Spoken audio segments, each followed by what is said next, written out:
नमस्कार मित्रों, इस एसपीवी न्यूज पर आपका एक बार फिर स्वागत है। आज के इस एपिसोड में हम आज की सामाजिक परिस्थितियों पर चर्चा करेंगे। हम हर एपिसोड में एक ऐसी स्टोरी लेकर आते हैं जो सामाजिक सरोकार का विषय होता है। आज हम इस एपिसोड में समाज में व्याप्त जातिवाद और उसके कारणों पर चर्चा करने के लिए आप लोगों के बीच में विषय लेकर के आए हैं कि हमारे भारतवर्ष में आज की राजनीति में भी जातिवाद एक बड़ी समस्या हो गई है। यह जातिवाद कब, कैसे और कहाँ था, जबकि हमारे प्राचीन और सनातन सभ्यता में कभी जातिवाद था ही नहीं। क्योंकि अगर जातिवाद रहा होता न तो वाल्मीकि को महर्षि की उपाधि मिलती, न संत रविदास को उपाधि मिलती, वेद व्यास को। लेकिन ये जातिवाद आया कहाँ से? जो जातियां सैकड़ों सैकड़ों साल तक एक छत्र राज इस देश पे की, वे आज दलित और पिछड़ी कैसे हो गई? आपकी जानकारी के लिए बता दें, 300 वर्षों तक भारत के भूभाग पे जात करने वाले होलकर जात के लोग जो धनगर या सिंधी कुनबे से आते हैं, वे आज पिछड़े कैसे हो सकते हैं? वहीं महाराजा विक्रमादित्य, हेमराज तेली के वंशज आज पिछड़े हैं, जिन्होंने अखंड भारत पर राज किया।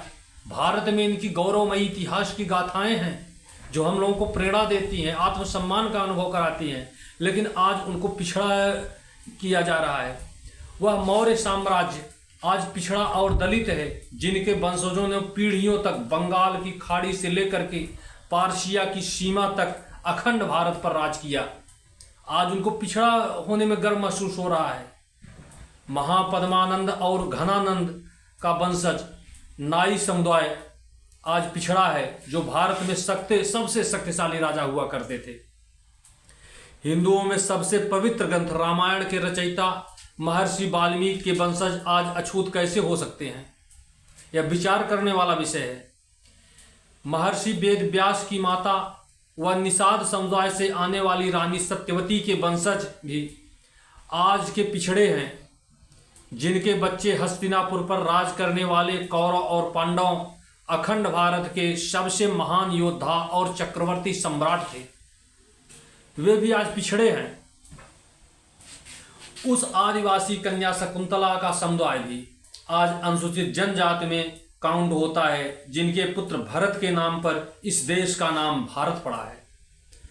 महर्षि वेद व्यास, महर्षि वाल्मीकि, आचार्य विदुर, सम्राट चंद्रगुप्त, सम्राट अशोक जैसे और अनेकानेक उदाहरण हैं, जिनके वंशज स्वजाति लोग आज स्वयं को अनुसूचित जात, अनुसूचित जनजात और पिछड़ा वर्ग को बता करके अपने साथ शोषण, दमन और अत्याचार हुआ बताते हैं।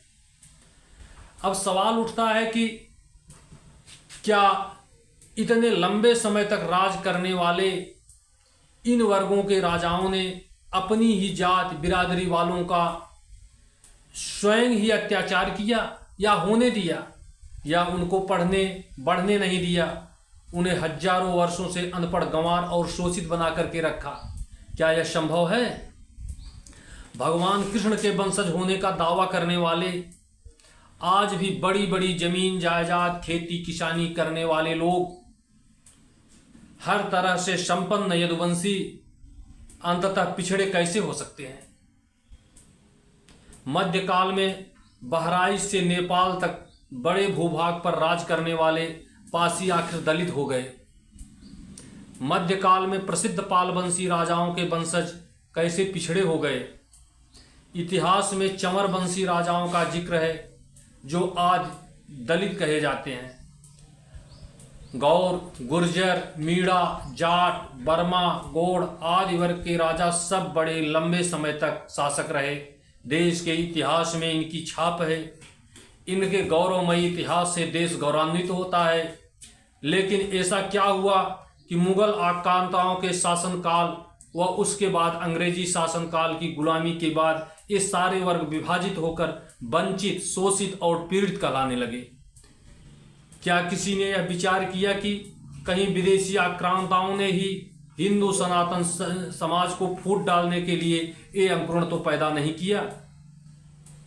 परतंत्र से निकलने के बाद भी विभाजन की दोहरी तलवार से समस्त हिंदू समाज को काटने की रणनीति के चलते 1947 के बाद इस विभाजन में और गहरा कर दिया गया।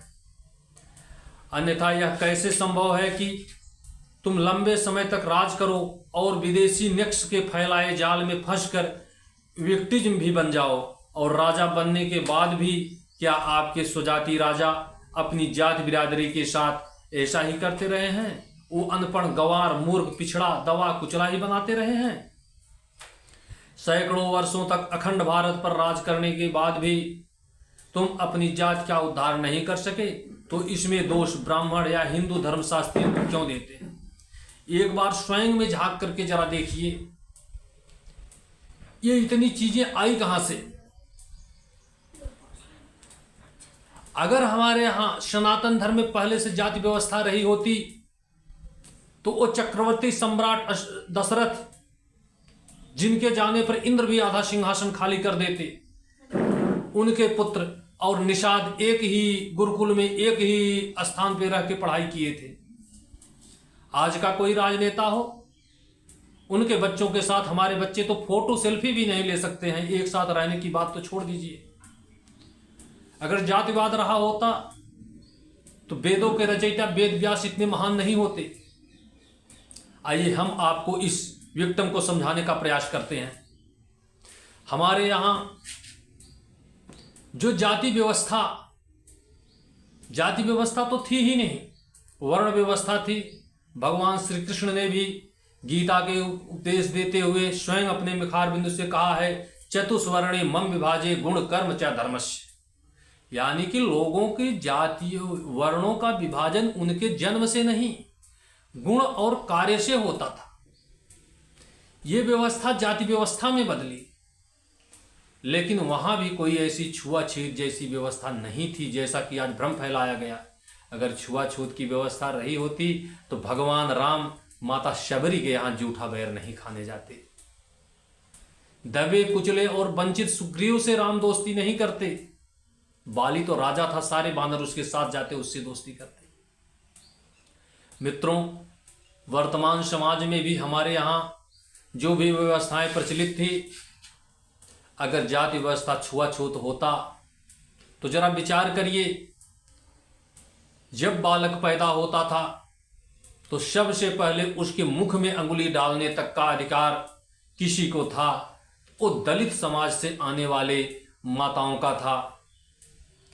अगर उसके बाद 16 संस्कार ऐसे थे, 16 में से एक भी संस्कार ऐसा नहीं था जिसमें कि एक जाति वर्ग विशेष का लोग कर ले।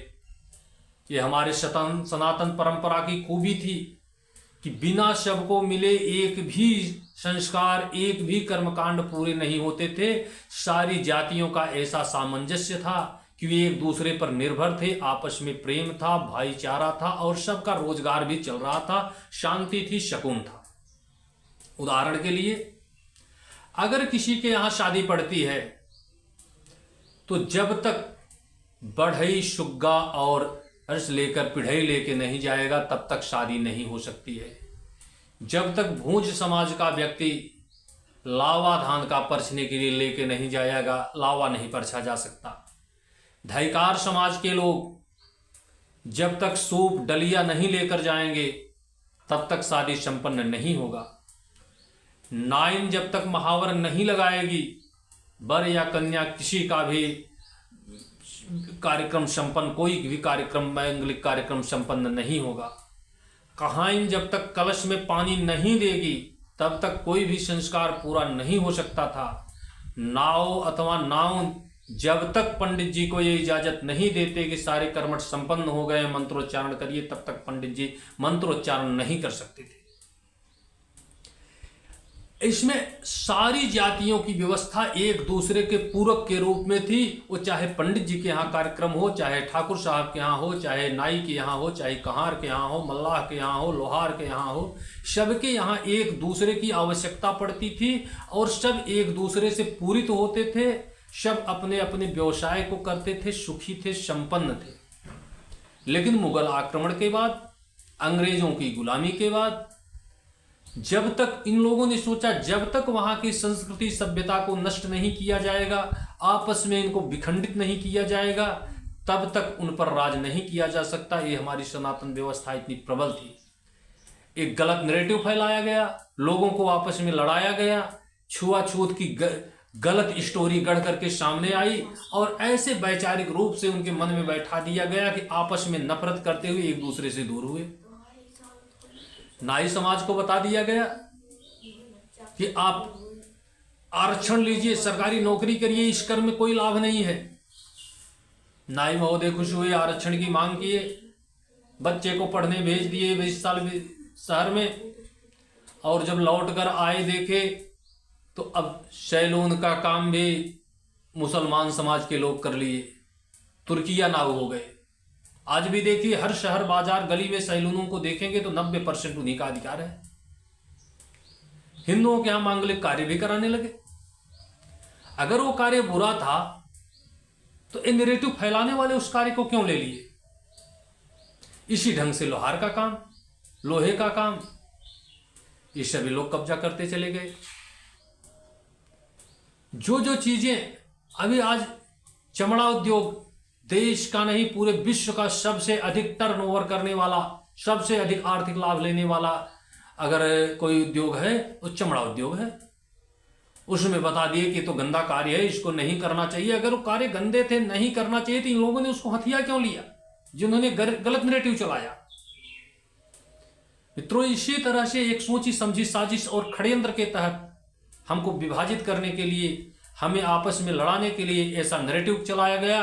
और 1947 के बाद ऐसे लोग सत्ता और शासन में आए जो इस नैरेटिव को अपनी निजी राजनीति के लिए, स्वयं को राजशाही सुख भोगने के लिए एक ऐसी नैरेटिव चला करके हमें आपस में लड़ाकर हमारी शिक्षा व्यवस्था में भी ऐसी बातें घुसेड़ दी गई, बची बातें हॉलीवुड बॉलीवुड पूरा कर दिए और हमें आपस में लड़ाने के लिए। और देखिए आज की वर्तमान राजनीति में भी हमारे हितों से किसी राजनेता को कोई मतलब नहीं।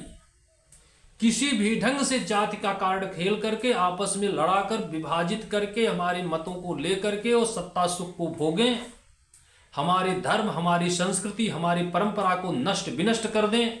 हमारे हित से कोई मतलब नहीं। जितनी आज क्षेत्रीय पार्टियां, जितनी जातियां हैं, उतनी जाति के हितैषी हो गए हैं। लेकिन अगर उनके इतिहास को उठाकर देखा जाए तो वे स्वयं अपनी उस जाति के द्रोही हैं। उनको पीछे करने में सबसे बड़े योगदान इन लोगों के हैं। आज तक हमें यह नहीं समझ में आया मित्रों कि गरीबों के लिए आंदोलन करने वाले कुछ ही दिनों में अमीर हो जाते हैं, अमीर नहीं अरबपति हो जाते हैं। जिनके पास चलने के लिए साइकिल नहीं होती है और गरीबों के लिए आंदोलन करने निकल पड़ते हैं तो कुछ ही वर्षों में उनके पास लग्जरी गाड़ियों की लाइन लग जाती है। तो आज मित्रों समय आ गया है, हम विचार करें कि हमको ये जाति के नाम पर लड़ाने का षड्यंत्र किया जा रहा है, हमारी जमीन जायदाद पर वक्फ बोर्ड का कब्जा करवाया जा रहा है और हमारे सनातन धर्म को नष्ट करके फिर गजवाए हिंद का कार्य किया जा रहा है। और हमारे आज राजनेता जो क्षेत्रीय जाति पार्टियों के नाम पे बांटने का काम कर रहे हैं, ये भी इसके लिए जिम्मेदार हैं। अब हमें सजग रहना होगा, अन्यथा हमें विनष्ट होने से कोई नहीं बचा पाएगा। इसलिए मित्रों, पुनः बांग्लादेश के इतिहास को आप देख ही रहे हैं, वहां क्या स्थिति हिंदुओं की है। जरा सोचिए, मुसलमानों के लिए 150 राज्य देश हैं, ईसाइयों के लिए भी सैकड़ों देश हैं। आप कहां जाओगे भाग के? जाति जाति में अगर लड़ते रहोगे तो कल वे आपको नहीं पहचानेंगे कि ब्राह्मण है, क्षत्रिय है, नाई है, वैश्य हैं, शूद्र हैं, लोहार हैं, कुम्हार हैं, नाऊ हैं, तेली हैं, धोबी हैं, निषाद हैं। ये नहीं देखेंगे, वो सिर्फ काफिर और हिंदू देखेंगे। इसलिए मित्रों, संभल जाइए, सजग हो जाइए। आज के इस एपिसोड में हम आपको यही बताने का प्रयास किए कि समाज में जो कुरीतियाँ और व्याप्त हैं, इनके जड़ में कौन है, इस पर विचार करें। अन्यथा आप अपना नाश स्वयं कर बैठेंगे। इसी के साथ जय हिंद, जय श्री राम।